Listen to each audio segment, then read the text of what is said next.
Estamos chegando com mais uma ação parlamentar aqui na TV Câmara de São José dos Campos. Hoje a gente te mostra um balanço do trabalho realizado pelas frentes parlamentares aqui da Câmara ao longo do ano até agora. Tem também informações sobre um projeto de lei em tramitação que quer criar uma plataforma para localizar pets perdidos no município. E o nosso quadro Nomes da Cidade, com a história de Marrom do Pinheirinho, que tem como homenagem o nome em uma praça no bairro pelo qual ele tanto trabalhou. Então fique ligado, porque o Ação Parlamentar está no ar.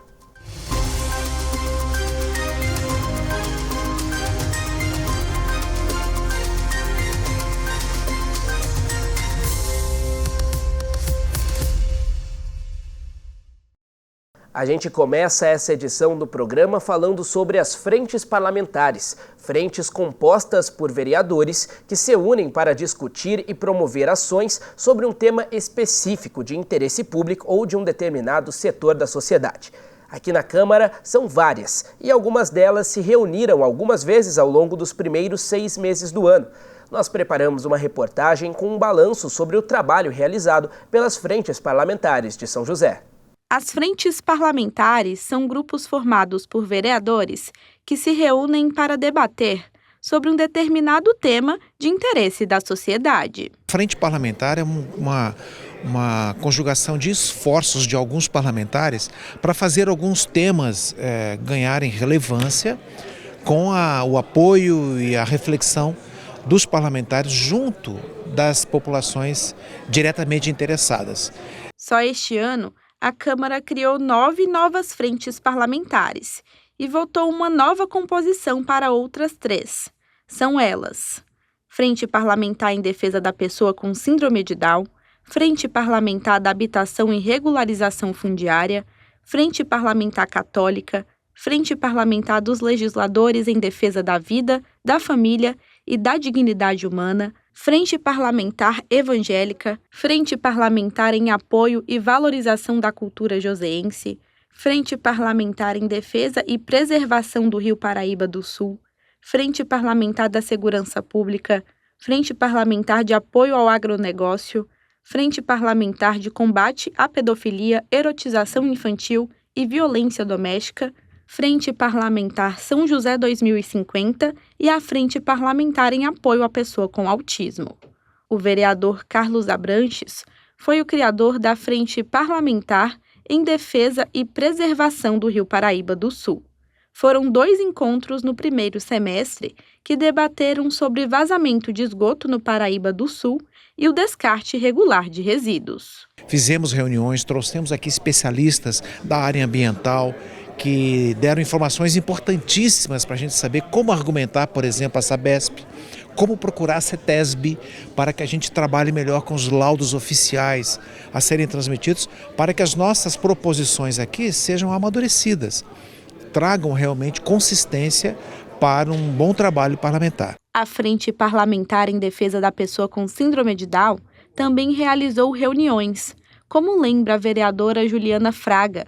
Os encontros discutiram sobre os desafios na busca por tratamento e inclusão e a criação de um núcleo especializado para acolher pessoas com a condição.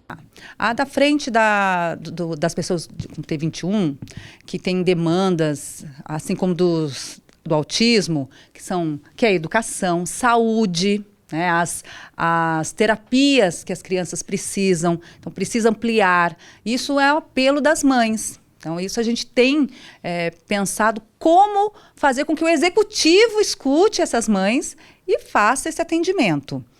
Além de que elas também demandam, tem muitas mães que não têm tanto acesso, por exemplo, a leis, né? Isso foi algo apontado por mães para a gente fazer um simpósio exatamente para trazer advogados, assistente social que trabalha com a questão de leis, com BPC. Já a parlamentar Amélia Naomi destacou as reuniões realizadas pela Frente Parlamentar em apoio à pessoa com autismo. Nelas, os familiares de pessoas com TEA debateram com representantes de secretarias municipais e discutiram sobre a falta de atendimento especializado e multidisciplinar. À frente do autista, como vem o governo, então a gente consegue falar, dialogar e ter a contrapartida na hora, né?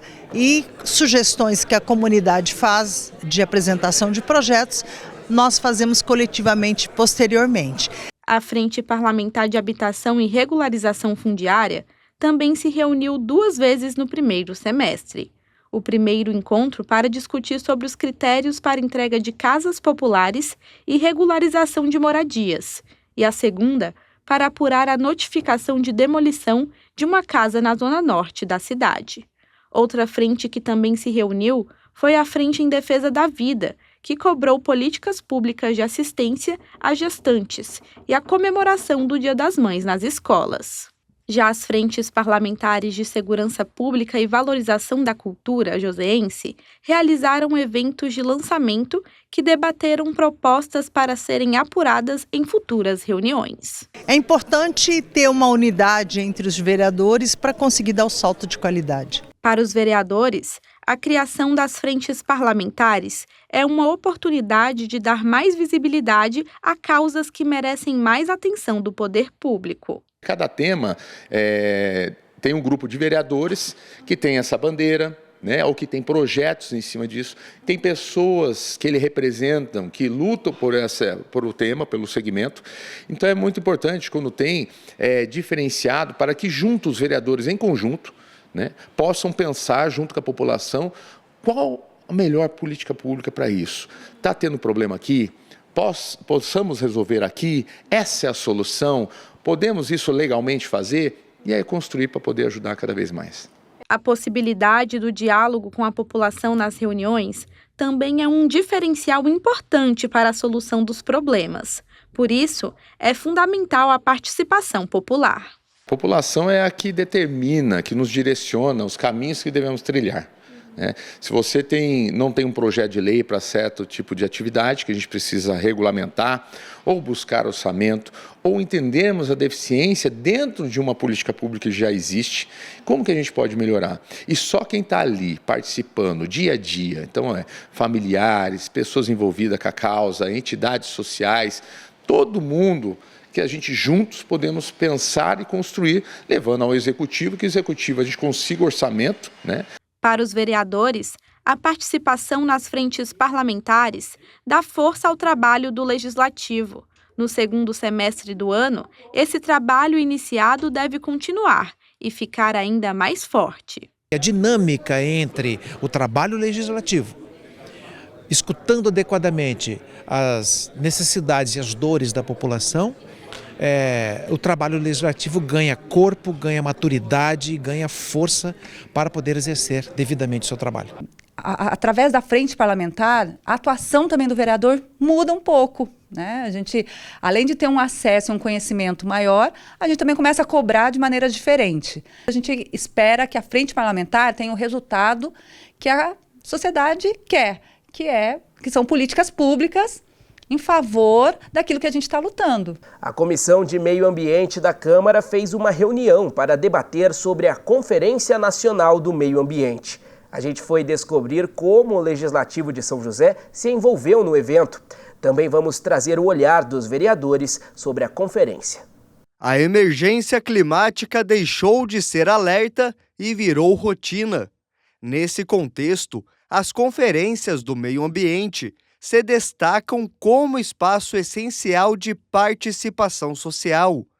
Organizadas pela sociedade civil, reúnem especialistas, ativistas e cidadãos para diagnosticar problemas e propor soluções.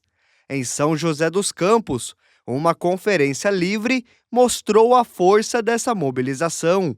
A Conferência Municipal Livre de Meio Ambiente que nós tivemos aqui em São José dos Campos demonstra que nós temos uma sociedade bem representativa nesse setor e com muitas entidades que desenvolvem conhecimento e efetivamente ações práticas, né, de transformação do ambiente. A conferência trouxe essa representatividade, né? Foram discussões acaloradas e muito bem embasadas, tanto que surgiu um relatório extremamente ampliado e consistente. O processo é democrático e começa nas cidades. As propostas aprovadas avançam para as etapas regionais e estaduais. O caminho termina na Conferência Nacional, onde delegados de todo o país definem as diretrizes das políticas ambientais do governo federal. Na última Conferência Nacional, Adriana foi a única delegada de São José dos Campos, em Brasília. Então, qual é a importância? É trazer as pessoas para o cenário de discussão, né? E fazer com que a sociedade seja parte da solução. Porque a gente vê que nós temos vários problemas de gestão, e aí eu não estou falando de São José, vamos falar geral, e que a grande reclamação do gestor público é que a sociedade só quer reclamar e não quer participar. Mas, na verdade, o que a gente vê no dia a dia das cidades é um alijamento da sociedade com relação às questões da própria cidade. Eles querem decidir e que a gente aplauda. A conferência ela vem nessa contramão, de nos dar voz, de permitir que a gente crie soluções baseadas nas nossas vivências, em cada território. E que depois amplie, torne isso uma linguagem macro. Os debates deste ano tiveram 5 eixos principais: mitigação e adaptação às mudanças climáticas, justiça ambiental, transformação ecológica e governança. Além de unir movimentos sociais, as conferências servem para cobrar do poder público ações mais eficazes.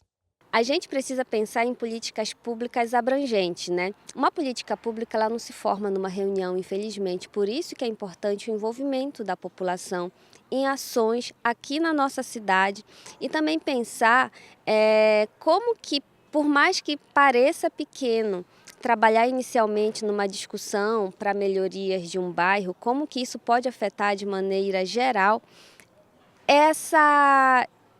esse movimento para constituir de fato uma política pública.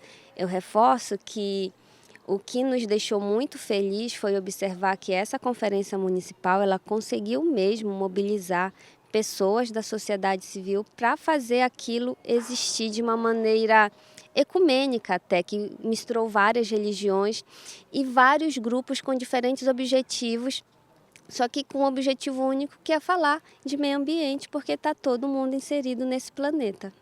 As demandas que nascem nesses encontros têm um destino certo: o poder público. As propostas buscam influenciar a criação de leis e ações do governo.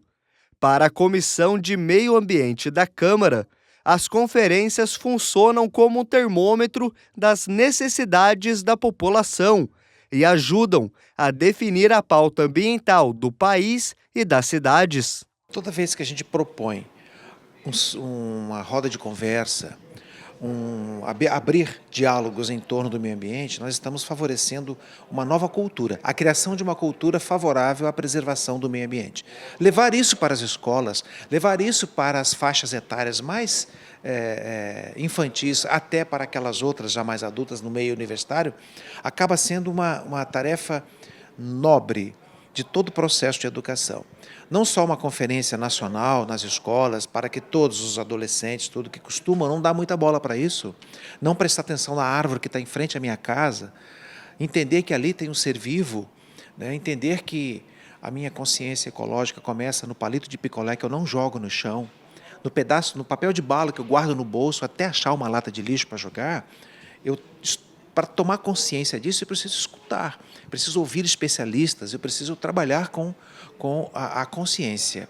Não só uma conferência nacional, mas também uma conferência mundial, em que você vai ter no Brasil, no mês de novembro, uma discussão grandiosa em torno do que precisamos fazer para salvar o planeta. É extremamente importante que a gente amplie esse discurso com muita responsabilidade aqui no Brasil. Afinal, a gente tem visto com bastante preocupação o aumento no número de queimadas na Amazônia, né? A gente viu que a imprensa e outros órgãos, né, influenciadores, inclusive, deram muita ênfase a esses dados, e com razão no passado, mas agora a gente tem visto um aumento no desmatamento, um aumento no número de queimadas, e a gente precisa, através da Conferência Nacional, buscar soluções para isso. E o futuro do planeta também passa pela voz dos mais jovens. Em paralelo, acontece a Conferência Nacional Infanto-Juvenil pelo Meio Ambiente. A iniciativa do governo federal envolve alunos do Ensino Fundamental 2 em debates e ações para transformar as escolas e comunidades. A professora Carolina coordenou o projeto em uma escola estadual na zona norte da cidade e valorizou a iniciativa. Olha, isso agrega muito no conhecimento deles, eles passam a refletir melhor sobre o futuro deles, né? Eles passam a observar a sala de aula e ver o quanto essas alterações climáticas estão afetando eles. A educação ambiental é um dos fatores triviais, né, para a gente conseguir mitigar essas alterações climáticas, né? Se um começa a fazer, os outros fazem também, pensando no micro, resultados no macro. Com a mão na massa, os estudantes pesquisaram os problemas locais e criaram projetos. De cartazes de conscientização a brinquedos com material reciclado. Eles aprenderam que pequenas atitudes geram grandes impactos. Aprendi que não pode fazer queimada, não pode jogar lixo no lugar errado e nem misturar óleo com água, jogar óleo na pia. Para tudo dar certo, tem que ir todo mundo junto construir isso para o nosso futuro ser melhor. Das salas de aula ao plenário nacional, as conferências mostram a força do debate. São um caminho para a população participar ativamente da construção de políticas ambientais. Para Mônica e Adriana, a transformação depende da união entre participação da sociedade e conhecimento técnico.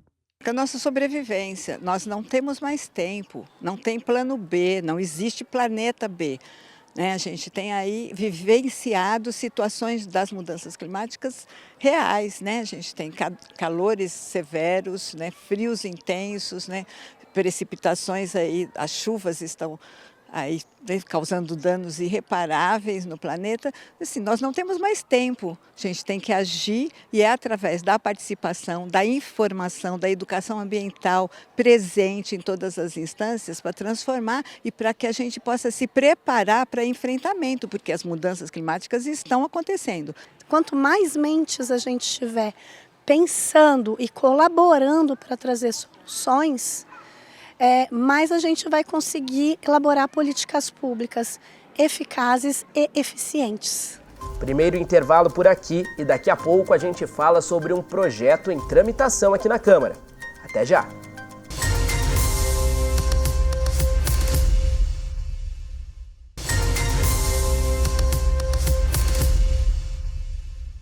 Estamos de volta para falar de um projeto de lei que está em tramitação aqui na Câmara e busca criar um aplicativo para localizar pets perdidos. Um dos objetivos do projeto é combater o abandono. A matéria é de autoria do vereador Fernando Petit.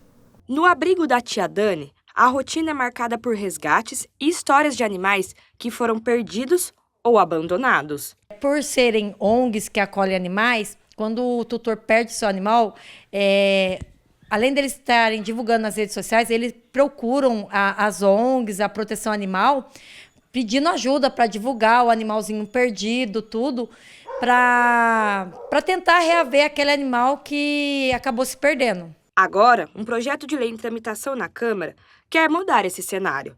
A matéria de autoria do vereador Fernando Petit propõe a criação da plataforma Encontre Seu Pet, uma espécie de um aplicativo com geolocalização e alertas em tempo real para a localização de animais desaparecidos. A ideia é agilizar a localização de pets perdidos. A plataforma Encontre Seu Pet vai ser muito importante porque São José dos Campos já tem mais de 30 mil animais castrados e microchipados. Fico feliz porque essa foi um desenho que fizemos junto com o vice-prefeito da época, o Dr. Ricardo Nakagawa, definindo a castração gratuita no início do governo Felício. E eu consegui a parceria com a empresa que deu a leitura do microchip do início. Isso andou desde 2017, estamos há 8 anos com essa realidade, mais de 30 mil animais castrados e microchipados. E quando você cria essa plataforma, você já tem o cadastro desses animais e os donos também podem cadastrar seu animal. Você faz com que uma futura busca, com o animal que foi fugiu, perdeu, você tem a plataforma para que esse proprietário encontre rapidamente. A justificativa do projeto destaca que a ferramenta vai trazer segurança, bem-estar e combater o abandono. Segundo Petit, o sistema permitirá rastrear a origem do animal e responsabilizar quem o deixou nas ruas. Você tem como chegar no proprietário, no tutor que causou esse abandono, e também multar, já que hoje várias leis já tem a previsão de multa para o abandono dos animais. Além do uso da tecnologia para rastreamento e responsabilização, o projeto também aposta na prevenção com ações educativas. O vereador reforça a importância de conscientizar os tutores sobre a responsabilidade de cuidar do animal por toda a vida. Além disso, ONGs e protetores independentes também devem ter papel ativo no programa. Os protetores independentes ou as ONGs, eles têm um mapeamento da cidade, Ele conhece o animal abandonado em todas as regiões de São José dos Campos, também conhece aquela região que tem um número maior de abandono, de animais, então eles podem se cadastrar, seus parceiros que vão indicar onde tem animal abandonado. Para os protetores de animais, a expectativa é de que o projeto ajude a mudar a realidade dos pets abandonados. Se esse animal vir a parar na rua futuramente, teria como identificar esse animal, a origem de onde ele veio, para quem ele foi doado e muitas das vezes combater os atos de abandono que acontecem, Outra pausa por aqui e daqui a pouco tem o nosso quadro Nomes da Cidade.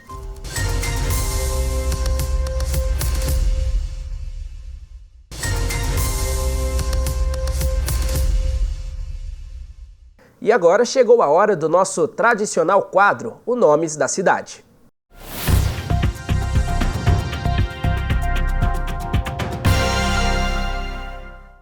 Hoje você vai conhecer a história de Valdir Martins de Souza, conhecido como Marrom do Pinheirinho.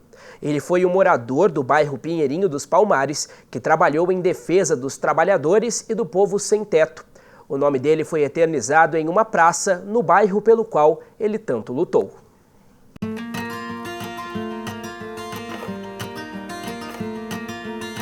Valdir Martins de Souza, mais conhecido como Marrom do Pinheirinho, foi um líder popular e sindicalista que por mais de 40 anos defendeu o direito à moradia na cidade. Um grande lutador da luta pela moradia, mas antes da moradia ele foi um sindicalista da Texat, do Sindicato dos Metalúrgicos, lutou muito pela classe trabalhadora e depois encampou toda a luta dos moradores do Pinheirinho dos Palmares. Hoje, o nome dele está eternizado nessa praça, no bairro Pinheirinho dos Palmares.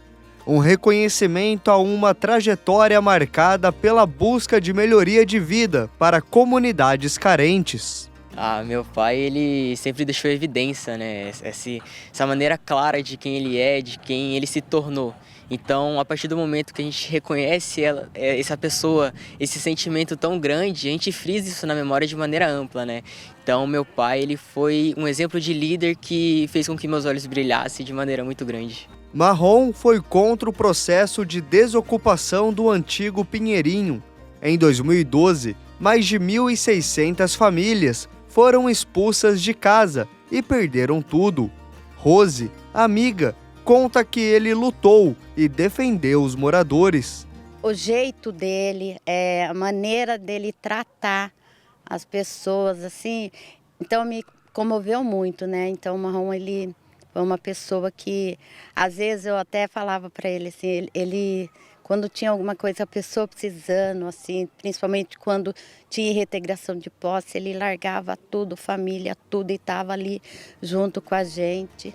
Depois da desocupação, Marrom participou de todo o processo de transferência das famílias para o novo bairro, onde ganharam residências populares. Também cobrou a implantação de infraestrutura digna para os moradores. Ele não media esforços para ajudar uma pessoa que está precisando de uma cesta básica ou está precisando de algum tipo de auxílio.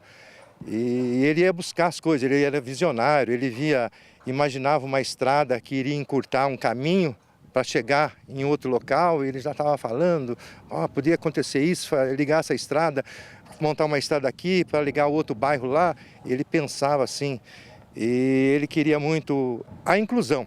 Marrom também foi um dos criadores do projeto Sementes, que aqui, neste campo de futebol, deu frutos. Hoje, este projeto já existe há mais de 7 anos. Atende mais de 200 crianças que recebem aulas de futebol e alimentação. Que além da escola que tem, do estudo mesmo, no domingo a gente atrapalha o tempo deles um pouco aí de estar na rua, de partir para o outro lado, vai para o futebol, né?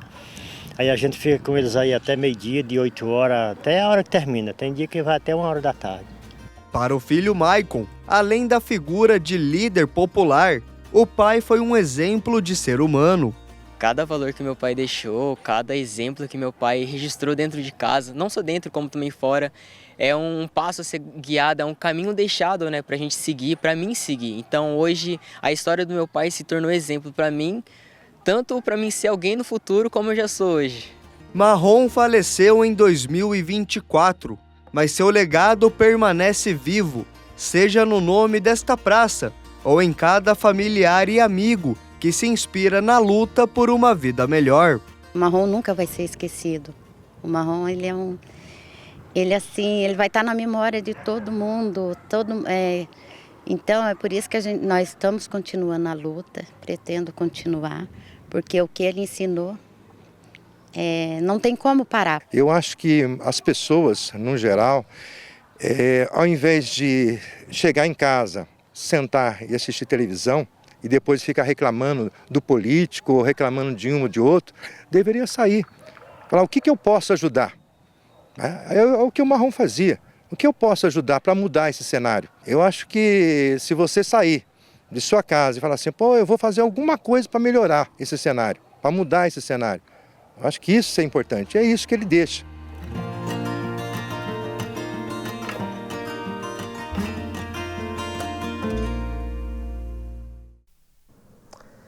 Pois é, Marrom foi um exemplo de luta pelos direitos de quem mais precisava.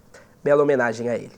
Bom, gente, mais uma edição do Ação Parlamentar fica por aqui. Você pode rever as nossas reportagens no YouTube, em youtube.com/tvcâmara-sjc.